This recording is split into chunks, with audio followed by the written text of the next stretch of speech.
Hello and welcome to this video, and on this video I am going to be discussing whether you need to know about music to appreciate music.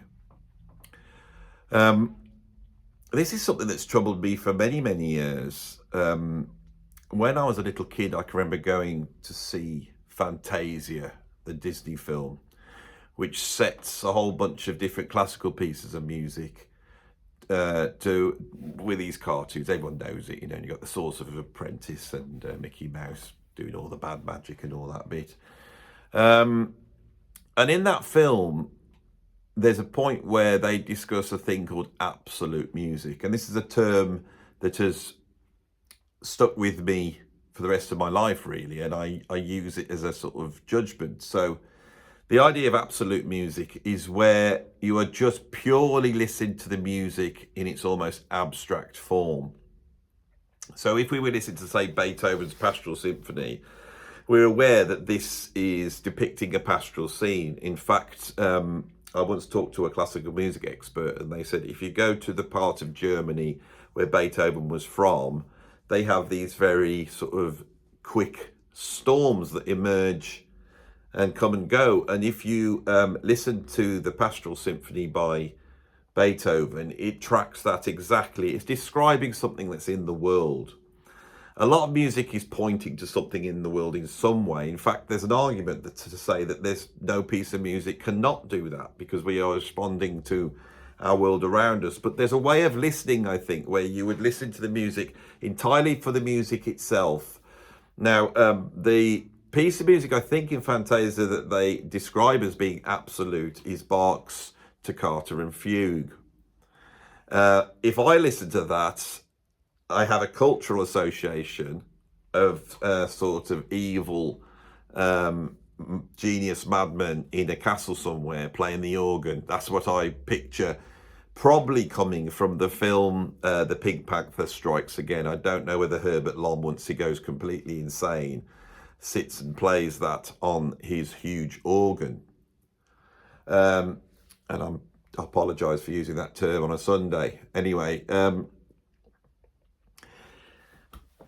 this idea of listening to music without any judgment. There's an idea of listening to it, not listening to it for what it's culturally about, or about the particular musicians in there, or their technical ability, or these things that we bring to music. Now, I'm troubled by this. I'm troubled by this idea of absolute music and this idea that music should be judged entirely in a sort of objective fashion, and we just sit back and go, right, what does it sound like? Now, this we could call context. There's always a context to music, and so the question really is, do we consider the context when we listen to music? Now, the truth is, before we get into all this long discussion, is if someone is appreciating music and they are ignorant about anything to do with that music, but they still appreciate it, their appreciation is as worthy as any other people's appreciation.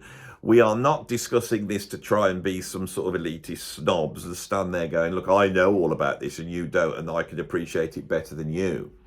But what the argument really is, when we fundamentally examine it, is would yours or my appreciation be improved by actually knowing something about it when we're listening to it? And I think there's a categorical answer of yes for that. I think it is definitely the case that understanding the context of music can not only enhance your appreciation, but the actual appreciation you get can be even greater. Now, when we talk about appreciation with music, there's all sorts of different ways we can appreciate music. There's all sorts of different ways of enjoying music. Music can give us all sorts of different feelings, and we can still appreciate music without actually enjoying it. I think that's quite the case. For example, because I'm obviously interested in music history, I listen to lots and lots of early music, old recordings by John and Alan Lomax, for example, old 78 recordings of early jazz groups, all sorts of music I listen to. And we could really give an extreme example of that the first recording which is often credited as being the first recording, although it isn't, is the famous Mary Has a Little Lamb. Now, that is an awful piece of music.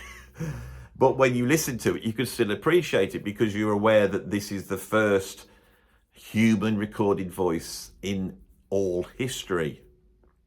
You know, so that if we go back to people in the 18th century, we can't hear one of those voices, but we can hear someone from the 19th century. And if there's a recording or a photograph, for example, of somebody who was actually born in the 18th century, it connects us further back and we get a feeling from that. But whether we're appreciating it for its musical merits is another argument. And obviously, I think it's the fact that we aren't.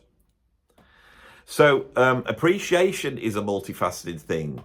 The functions of music is a multifaceted thing. When we start to judge music and try and analyze music in this way, we have to take all these things into account, and it almost becomes infinite. And on this channel, I talk about music so much, and I get into the nooks and crannies of it. And I know there's a lot of people there, because I see them in the comments, they'll go, why do you have to talk so much? Why do you have to say so much? You know, especially if I'm doing the 10 most overrated guitarists, for example. People are going to come and say, I just want to know the list. And then I'm thinking, yeah, but why do you want to know my list? Why don't you just write your own list out? And that's your list. You've come here because you want to hear my list. You want to hear another human being's list because you want to see if another human being agrees or disagrees with you. If they agree with you, you will champion them and, you know, clap your hands and go, I love Andy, he's brilliant, you know, and you'll watch the video for that. If you disagree with me, you'll go, that bloke's an idiot. Why is he doing this? Why is he saying that? He shouldn't be allowed to have a channel. But either way, the real worth is the fact that this video has entertained you for however long it goes on. And in my videos, it go on for a long bloody time. So if you're sat there watching and listening, there's an appreciation. You might hate what I'm saying, but you're still appreciating what I'm saying. Okay, and I think we can apply the same things to music. I think, of course, that there's a worth in analysing music. Now, I'll tell you why I think I've ended up doing it. Is because I started off as an avid listener. There's the proof, right? This here was all bought a long, long time ago. In the room over there, I have perhaps even more CDs than this. From when around about 1985, 86, I transferred over to buying CDs. So these albums were bought by me when I was a teenager between the ages of around about 11 and say 17. In a 5-year period, this represents my formative me. And I was just going through and I just pulled out a few ones I didn't want to keep because, you know, ended up people have given me like Richard Clayderman albums and all this. I don't know why. So I chucked those in the bin. Now, if I put my hand in, I can pull out a record that I know I'm really going to like. I love that album, Bootsy. We love Bootsy, right? And there's no way I'm going to stick this one in the bin because I appreciate it. But the Richard Clayderman, they're in the bin. In reality, in terms of what they are, in terms of their physical presence, you know, the plastic and the cardboard, they're all worth exactly the same. We bring to art and music a worth. In fact, this is what artists do, and it's a very odd thing, is that an artist can take some materials in the world and they fashion it into a thing. Now, everybody does this, you know, factories do this and little businesses do this. They fashion something and in that they try and fashion into it some sort of worth. And if you're buying an electric razor, all the metals and the plastics and all the wires that they've all fashioned together, all this huge, great, big historical structure that allows a company to create an electric razor. Obviously, something that I don't own, as you can see. When you buy that, then you go like this, and you go, oh, that works, and you appreciate the razor because it has a function. Artists do something different, and it's astonishing to me that somebody like, say, Francis Bacon in the 1950s can sit in his grotty flat, painting his paintings, going down the thing, buying some oil paints, buying some canvas and some wood, and he makes himself a stretcher up and he stretches it and he gets his rabbit size and he paints it onto the canvas and he waits there and the canvas stiffens up. All this is the functional bits like the electric razor, and he's made the canvas and he goes and gets his paints and he starts painting on this canvas, right? And that was probably in total around about 60, 70 quid's worth of stuff. And with that, he is able to sculpt a hole in our economy of something like 10, 15, 20, 30, 40 million quid. Because we embody some sort of worth in that art. And that could be argued is the context that it is Francis Bacon and the context of who he is and what he did and what it's about. The worth can't be in the image because we can get a book and look at the image. We've all got that for free now. In the old days, you didn't. In the old days, if you wanted to go see a beautiful painting like that, you had to go down to your city, local city, get on your horse, ride to the local city, go in, and then be a public gallery, wonderful thing, and you walk down and look at the artwork. In the 19th century, some painter painted a painting of a prize cow. It was a magnificent cow. And this painting was put in an exhibition. And because most people back then, their interests obviously are not the same as they are now. Now people are far more interested in conflict. They're interested in sex and all these types of things that push people's buttons now. Old blokes, saying that stuff's overrated and winding up other old blokes. All these things that we have out there. But back then, people were interested in prize cows, and people queued up, and they had to ration the amount they looked at this prize cow. They had to queue up and look, and they you've got a minute, and they sit there and go, oh wow, look at that prize cow. And I think that actually is part of the thing that gave a worth to art, is the fact that things like paintings and books, these are expensive things, and because they're expensive, you had to access them to get at the art. In the 20th century, the two sort of functional contextual forms that are created, they're new in a way. One is film, and we then get the film industry, and we get Hollywood, and we get Gregory Peck and Humphrey Bogart and all these things, John Ford, and all that. That all comes on the fact that back then people would finish their day's work and they go home and they would go down to their local cinema and buy a ticket. They'd see the news, they'd see some cartoons, have a laugh, and then the main feature would come on. And that was the thing, and that was the value there. What are people accessing? They're accessing some sort of experience, aren't they? And that could be described as absolute. But around that is a context. There wraps a context, doesn't there? The other one, of course, is recorded music. I'm starting to think that there's an argument that music as we know it does not begin until recorded music is created. We're actually listening to something which is contextually so different to classical music. And classical music now had to come and occupy the same space as recorded music because that's how we all appreciate that. So that just lined up alongside all the other genres and just went, well, can we do this? Yeah, of course, yeah, we record, you put you out, someone might buy your record. But you are not going to be an educated elite anymore, going to some very posh party and then having some special guest that would come in and play the piano for you. That is no longer there. I'm sure it's there amongst the educated elite. I'm sure they're still doing that. And they're holding on to it as strong as they can. So context, I think, is very important. That's the wider description of context. It's the form, it's the way that it's brought to you and the inherent qualities of that form.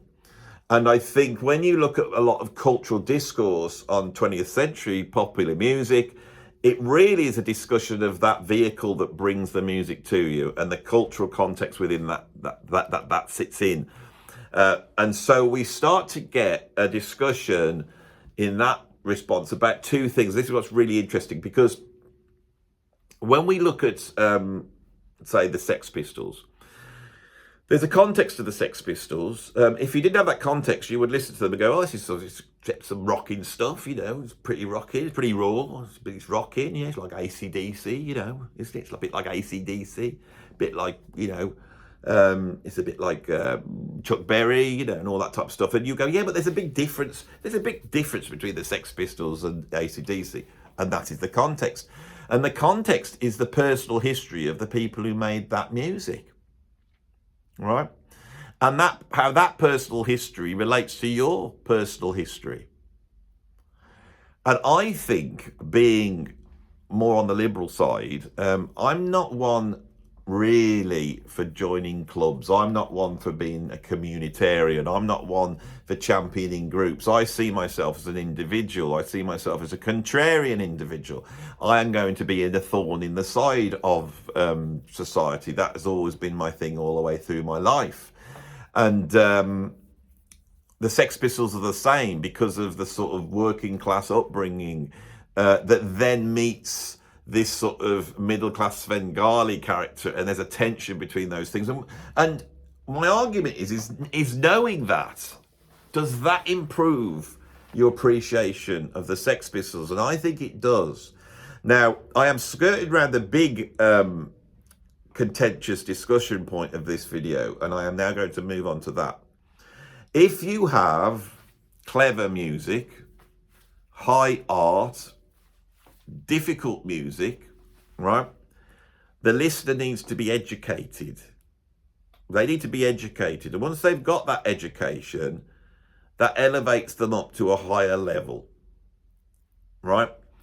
If we take the history of jazz, and I see jazz as being a separate music form to all the other ones. I also see blues in that way. I see those as the two strong backbones of popular music, 20th century music, recorded music, and they have attributes that are very, very important. Jazz starts off as a purely absolute visceral form, as most art forms do. This is the sort of trajectory of art forms. Nobody is going to be able to launch an art form on the world and it be a success if people have to be educated to like it. It's got to be immediate. Jazz in the early days was immediate, and I think because jazz has become so elitist and so sort of worthy, and so sort of what's the word? Almost like an icon of goodness, of worthy goodness. That when we look at that history, we can't help but look at that early history through those eyes and see that the early jazz musicians. When we start to talk of that, we should talk about, you know, Sidney Bechet and Buddy Bolden and Kid Ory. They should be talked about in hushed tones, because these are the great geniuses behind behind this music that's struggling. And that's not the case. What you had was almost like a bunch of cover bands in New Orleans covering the music that people liked. And back then, there's no radio, there's no recording. People go to public events, the normal people, not the elites. They go to public events, and a band comes out, and there's a strong marching tradition in America at that time. Sousa marches have become a big deal. They're very, but then people love them. You know, when I was a kid, I can remember old people would have records of marches, and I used to think, this is bizarre. Here I am listening to Led Zeppelin. And my granddad sits at home and he puts on this record. It goes, you know. And I think Winston Churchill, I think all his favourite music was marches, and so that's what people liked. Not just black people, not just Creoles. Everybody liked marching music, and so this hotbed of integrated cultures, histories, strangeness, voodoo, all this thing comes into the marching music, and it gives us this thing. But fundamentally, jazz is stuff that people like. There's no explanation needed. It makes you tap your foot. It's rousing and it's noisy. It's anarchic. Everyone's playing at the same time. It's like a party embodied on record, except that there's no record. You have to sort of walk along behind, you know, the band as it toddles off to some funeral. And so as recordings invented, these musicians come in, and the natural genius of this thing that has now been there for 30 or 40 years, when jazz is recorded, It's been there for 30 or 40 years, and we ain't got a clue what's going on. And I have tried to try and look at that in a different way, and I have been pushed back because the ideologues, the people who believe they know, I don't know, I'm just asking questions, but they know, and they will come in and say, you can't talk about it like that, it has to be talking about it in a certain way. These assumptions cannot be questioned. You're an evil person for even questioning these assumptions. But I can't help but see that once you have this visceral absolute concept, that's the first stage, this visceral thing, whether it be early jazz or whether it be punk or whether it be rave dance music in the late 1980s, whatever it is, no one has to sell that to the people. It's usually attached to some sort of activity, and people partake in that activity, and then they in their individual history of their experience, identify with the thing, and it's usually visceral, which means it's toe tapping, it's jumping up and down, exciting, it raises the heartbeat. That's where all art forms start. And then within that, of course, there's kids that come up and they love it, but these kids are individual geniuses. So they bring their individual genius and they think, well, this is what's cool about this music, but I can make it better by doing this or doing that. And they start to bring in virtuosity. And when they bring it in, the people who have now, because of the context, they understand this music. People know what they're listening to. They know what it's about. They can now appreciate this next generation who are adding in these incredible things. Now, with jazz, there's Sidney Bechet, there is Jelly Roll Morton, but the overarching guy is Louis Armstrong, who is a second generation jazz musician. He was born in 1901. He started playing the trumpet when he was in the Waifs home in 1912, 1913. So he was like 11, 12 years old when the original Dixieland Jazz Band released that record, Livery Stable Blues, and it makes jazz go international and sells 1 million records. Louis Armstrong is like 15, 16 years old. That would have been a big thing for him. And he would have heard that and go, well, that's really cool. I might do this. And by the time you get to the 1920s, Louis Armstrong is organising jazz in a way which makes it more impactful, but is still visceral. You don't need to understand the context of it. But people who really are studying it, there's people like me that are interested in getting into the nooks and crannies of it. They start to look at early jazz and they start to go, well, this is Louis Armstrong. He's doing some incredible stuff. I said, you Bechet. And also a big Spiderbeck with the Wolverines. The Wolverines' first recording is in 1924. The first recording by Louis Armstrong is in 1923. And they are doing stuff with this form. Suddenly it's accelerating. The Wolverines, Louis Armstrong, the mid-20s records of Jelly Roll Morton sound completely way beyond the original Dixieland Jazz Band. Now, it could be that these guys were playing like that before then, but I don't think that's the case, because what you hear is this music being organised into the 3 or 4 minutes that occupy the side of a 78 record. And so you listen to Jelly Roll Morton, you listen to Louis Armstrong, and you will often hear spoken voice introductions. Hey, Lou, what you doing, man? I'm going to play this tune. What sort of tune play, man? Oh, yeah, let's go and play like... It's like that thing is somebody understanding that the record's on and that we can do this thing with a record that you couldn't do if you were marching down a street playing, Dixieland frontline, jazz. And so people start to appreciate the form. People start to see stuff in it. It's the same thing that happens with the blues. The blues starts as an urban form. It's like holding its hands directly with jazz.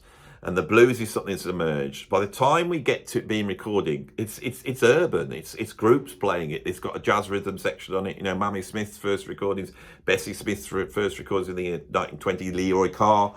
It's all urban blues. And those records sell. And I think that created a market for that music. And then The musicians that are in every single society, the ones that walk around with their guitar or whatever, busking on the streets, just making a little bit more, they start playing those songs. And, your Blind Lemon Jeffersons and your Charlie Pattons, all those early blues guys that they are playing basically everything. They were playing not just blues, but all sorts of songs. We know this from when Leadbelly was discovered, and he was singing, children's songs, nursery rhymes, work songs, all these different things. And then people come along and go, well, this stuff's really good. Have you heard what he's doing on guitar? And it's not like classical music. And in the 1920s and 30s with blues and jazz, people start to see the worth of it, and they start to pick out the aspects of it that are so great. And it would be something like this. This Louis Armstrong, he's improvising that. Yeah, but all these guys are improvising it. Yeah, but what he's done is he's organised it. And before, they were just all soloing at the same time. They were just all adding to it so they could sort of jam along. And, you didn't have to be able to read music. That was a great thing. It democratizes music. But what Louis is doing is something else, because he's organised the music. Then he has the piano player play then, and then he has a trumpet play then. And his trumpet, the improvisation there is integral to the structure of that tune. And so when he now steps forward, he is able to make an individual statement. He's able to express himself, and he's improvising. It's not like a classical musician where they got someone to work it all out for them before, and they're just interpreting. Louis Armstrong, we're hearing him, and we're hearing his expression, and it's incredible. It's joyous and profound, and all these types of things that make musicians, legendary. And so they said, well, how's he doing it? Well, there's a chord progression there, and I've noticed he's playing the chord tones. So how's he making that up on the spot? Yeah, he's playing through the chord tones of that chord progression, and he's decorating it with all sorts of things.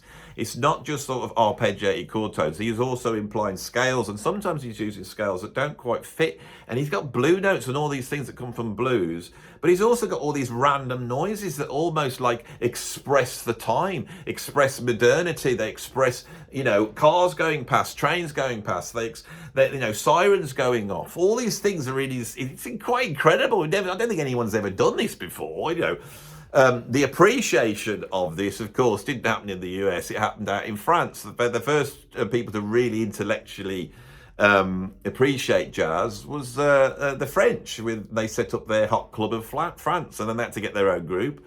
And they went out and found two more geniuses, Stefan Grappelli and Django Reinhardt. And then they came in, they started to add to it, and they started to do all this stuff.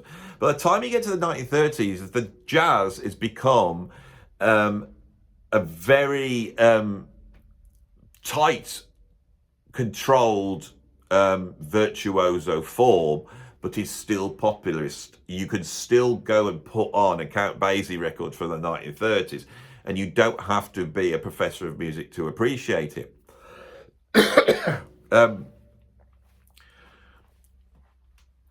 In America, the civil rights movement is like just essential to understanding the history of jazz and the way that maneuvers, and the fact that black people before the Harlem Renaissance were thinking about themselves different to afterwards.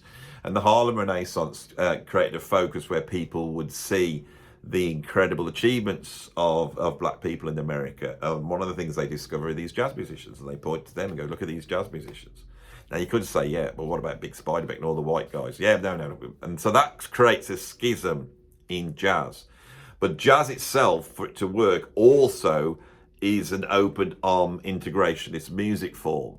So the musicians, being musicians, and musicians are lovely and beautiful, they want to play with everybody. So they're opening up, but there's a narrative that opens out. By the time we get to the late 30s, early 40s, musicians, especially black musicians, they want to, now that this expressive form has been established as existing and we understand how it works, and people like Art Tatum is a popularist. It's like you listen to his stuff, it's fun. He's playing like really, T for two, and he's doing lots of stride piano, and in there he is expressing his virtuosity. It's fundamentally different to the beboppers that emerged in the late 1930s, but that level of virtuosity coming in creates a seriousness. And the next generation, they want to separate themselves off, because at that point, I think, after the Harlem Renaissance and different thinkers emerging, And this is where, Lead the Belly's saying we've got to stay woke. This is where the race thing comes into jazz, is at this time. And they look at Louis Armstrong and they see him as being a throwback to an era that's changed. There's been a huge cultural shift in the 1920s. We had a huge cultural shift in the 1960s. We had going through a huge cultural shift now. And there was a huge cultural shift in the 1920s. People were different after the 1920s. And with that cultural shift, I think that next generation came out and they were aware. Whereas Louis Armstrong had just grown up, say, with minstrelsy. Let's just take that example. And his show is dripping with minstrelsy. And minstrelsy is the backbone of the American entertainment industry. And it is very entertaining. It's something that people don't want to say. You can scrub the black off, the blackface, but the techniques that were developed in the minstrel shows are still there. They're still there to this day. You see absolutely all the time. And people love them because it's very, very entertaining. And Louis Armstrong, go and check. There's gigs out on YouTube. Go and check a live gig by Louis Armstrong and watch the whole thing. And you will see it's a show. It's high entertainment. Anybody could go and see it and they would enjoy it. And even though we're talking about a musician that was working 100 years ago now, you will enjoy it, right? Whereas, for the novice listening to a Charlie Parker record, that could be really difficult. And I think within popular music, it had always existed in classical music. And maybe I should talk about that. Classical music, history obviously goes back a little bit further, but not that much. Bach, we're only going back 200-300 years. And it emerges and it goes through a certain process. If we look at the sort of Victorian era, where everything is very rigid in its structures, and we can see that classical music moves from being a revelatory music form, so Gregorian chant and then Bach are all expressions. They don't believe it's them. They believe they are expressing something about the universe, essentially God. By the time we get to Beethoven, this idea of the individuals come out, and we have this idea of the individual genius, and we are now listening to their genius. And this informs classical music. So classical music is incredibly contextual. There's this idea that you have to know what a sonata is. You have to know what a symphony is. You have to know what a fugue or a concerto is. And in doing that, you can then appreciate that music. So I'm not a classical music fan that much. And I can remember chatting to a classical guy, another classical guy I goes to teach with. And I said, I just don't get Beethoven. I don't like him. And he turned around to me and said, that's because you listen to jazz.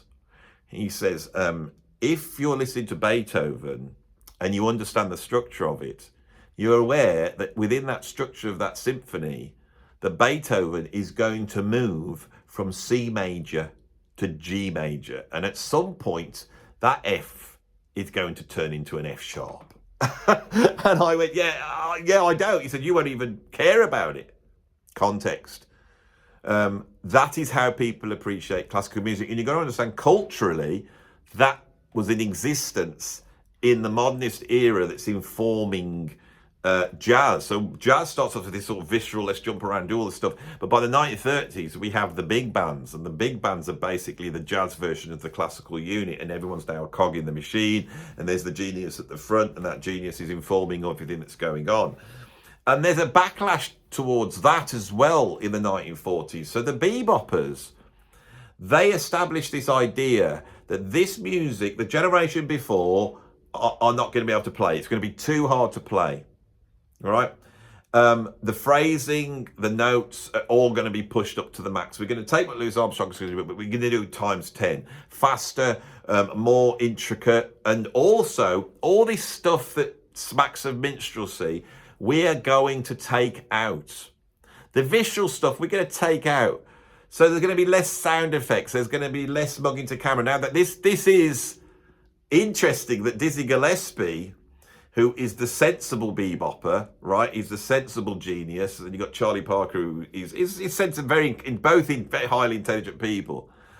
Once bebop emerges, in their own way, they both try and get back some of that popularity. In the early days, the beboppers want to push themselves away. They want to create an elite form. You have to understand it. You have to understand the fact that they are playing a pop song, but they've changed the melody, but they've kept the chords, and they've extended the chords in certain ways. So some of the notes they're playing aren't the notes you would normally play, and they are weaving through it in certain ways, and they're using chord substitutions, and they're using these certain scales, and you have to understand the changes and all that. And that is what you have to understand jazz. When I was a little kid, my dad would explain this to me. We're listening to these various records, and I got a grasp of it at a very, very young age. When I started playing the piano, which was actually the first instrument I started playing when I was about 6 or 7, I would, knowing the little I knew, I would sort of try and form some sort of chord, and then try and find the scale that could fit over that chord, and then try and improvise within that scale. That was my intention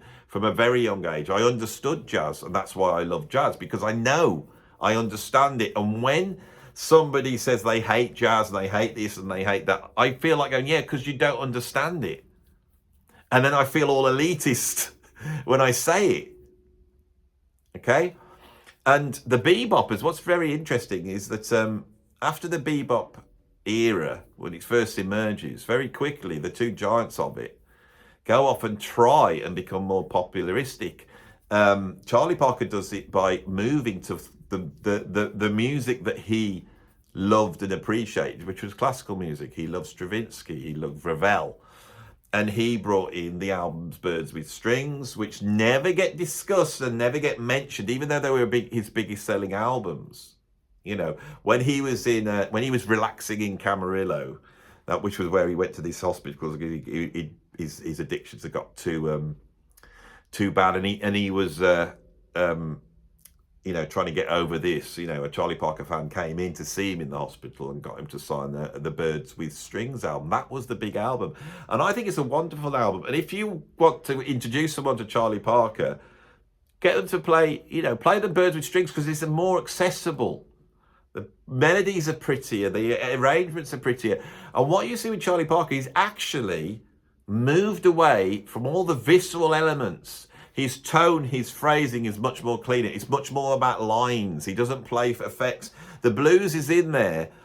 And on the other side of it, the Lover Man recording by Charlie Parker, when you listen to that, where he's completely blitzed out of his head, he gets to the studio and he can't play, and the genius still comes through, we start to hear that visceral sound. So it's in there. But same with Dizzy Gillespie. Dizzy Gillespie starts wearing the hats and the beards, and he starts clowning in front of his big band that he decides to form in much the same way as Louis Armstrong. It's very interesting that's going on.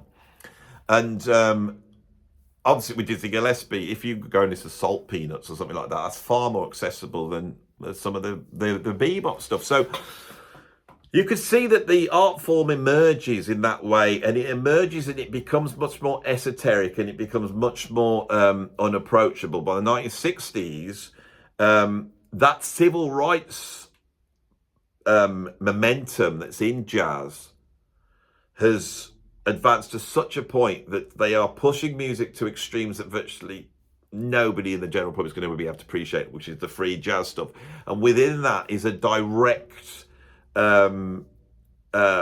challenge to the racism in America, and the civil rights movement, the primal scream of the collective black people is embodied in so much of free jazz. And I think that's something that evolves. We can see a journey through to that.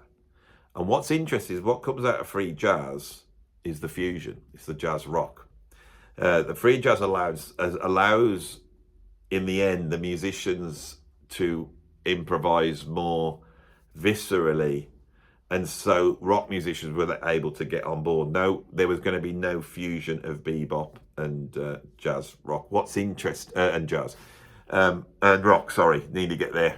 What's interesting is that by the time we get to the 1980s, you can see people like Mike Stern are bringing the bebop back in as the jazz fusion becomes again more sophisticated and more elitist, and as not as visceral. Every single form goes through that sort of approach. And so what we've got at the end of this video is the idea that every music form, every genre starts off in the visceral. Everyone can understand it. It advances, which it should do. And there is an aspect of that music in the end of it, So with rock, it's Chuck Berry, and then 15 years later, it's King Crimson and Genesis and Gentle Giant. That's the thing. And the form itself creates its own context that you can appreciate. The context which you are appreciating comes from that form, and it's to do with generations of musicians. So we now, to come up to date now, is I'm talking to an older demographic. We are lamenting the sophistication that we came up of appreciating, which is the second stage of rock and roll. Kids, you could go and play them some Chuck Berry, you could go and play some Little Richard. They're going to love all that. You can play the Beatles, and the Beatles is like the Louis Armstrong of rock.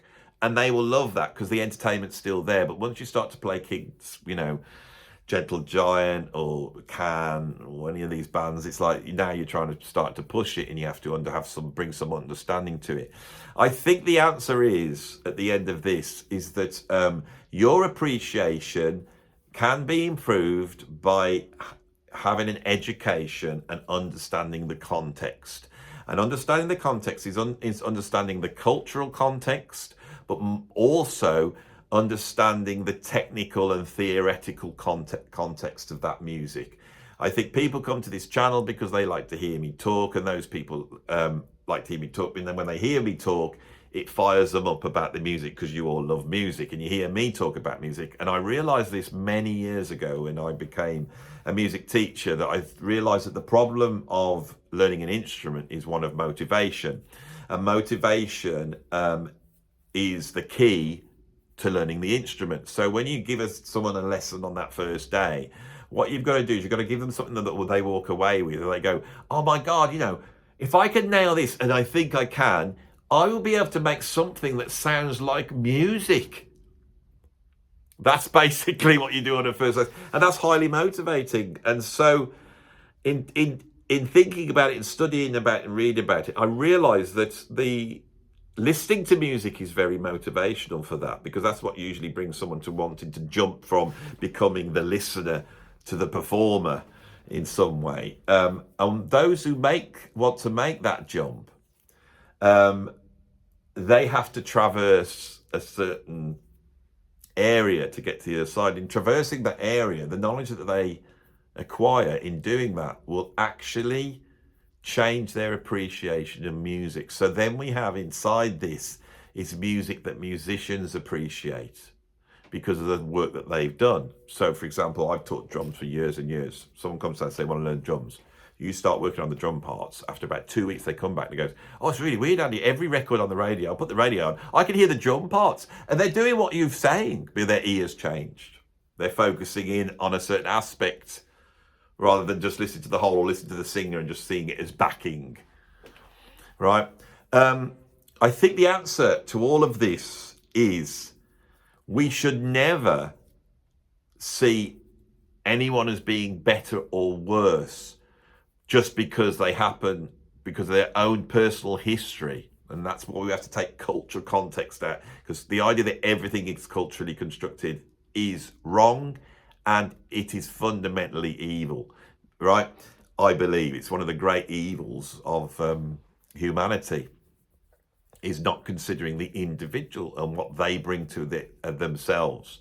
So we should never castigate somebody because their upbringing didn't happen to have a dad playing them, Miles Davis records when they were 4 years old and getting them to have a list, which is what I had. That's just something that happened to me. I was very lucky to have it. And then genetically, and I haven't even spoken about that, I have always had a disposition to music, and that disposition is not like I've got like perfect pitch or anything like that. It's not that at all. It's just that when I heard music, it just affected me way more than everybody else, But we shouldn't castigate people. And, if we want this to survive, you see, I'm really desperate to make sure music survives in some form. I'm trying to play my little part here in doing so. We have to champion the appreciation of all music, And we have to understand if the people who will get really fired up by music when they hear it, they can take their Taylor Swift or they can take whatever it is that they love, and in studying it and finding it, you know, and this is why I did such a positive video on Taylor Swift, is that once you get into sort of her own esoteric structure and all these sort of quite progressive rock things, that example, that this is the symbol of this, this is that, and the story of all that, once you get into this, I could see that these kids or whoever it is that like Taylor Swift, it's not that far to try and then explain, well, have you heard Dark Side of the Moon? And do you know the story of Syd Barrett? Have you heard Wish You Were Here? And that context, I was telling my daughter about it yesterday. You know, because she loves Pink Floyd. She's a singer. She heard Great Gig in the Sky. That's pulled her in. And then, you know, she sat down and listened to it. But then she's heard Bike by Syd Barrett. And she doesn't understand how this is the same band and what's going on. And then the story starts to emerge. And this idea of Syd Barrett appearing at the sessions for Wish You Were Here with his head shaved, his eyebrows, you know, shaved off, sitting there going, right, come on, I'm here. It's a story. And surely you have to know that story to get that extra appreciation of Wish You Were Here. I'm at the end of the video. I hope you enjoyed that. It's a Philosophy Sunday video. We had a chat about music. I think people seem to really appreciate this stuff, which is wonderful for me because it means I don't have to do top 10 videos all the time. And so if you do like this stuff, you have to put the like on the video, you have to put the comment up there, and you have to subscribe because the algorithm will spot that. And then I would much rather be able to just come on and talk about the huge different aspects of music and get that discussion going than just saying, oh, I think so-and-so's overrated. And then a load of people coming on going, you're only doing this because it's clickbait. And I go, yeah, I know. You don't have to tell me, mate. I know precisely what I'm doing now. Sling your hook. Anyway, and if you want to support me, you become a Patreon, and the link's down below. You can become a free member of Patreon, so you don't have to go and pay any money. You can just sign up, and there's stuff there for you to look at. I do stuff for the free patrons, and not as good as the stuff I do for the ones who pay. But I do some stuff. You can check it out. There's some quite entertainment stuff there. And if you also want to support me in what I'm doing, which really is keeping me and my family going at the moment, and I am begging you, yes, I am. At the end of the video, I come out and straight say, I'm not going to try and do it, you know, round the side. You know, if you could put some money into my PayPal tip jar, which is down below, that is an incredible thing, and it will keep me going here. And, you know, since around about March, I've been earning my money from this YouTube, which I've been quite transparent about, so I need to keep it going. It's a terrifying thing. Anyway, thanks for watching the video. I'll see you on the next one. Bye-bye.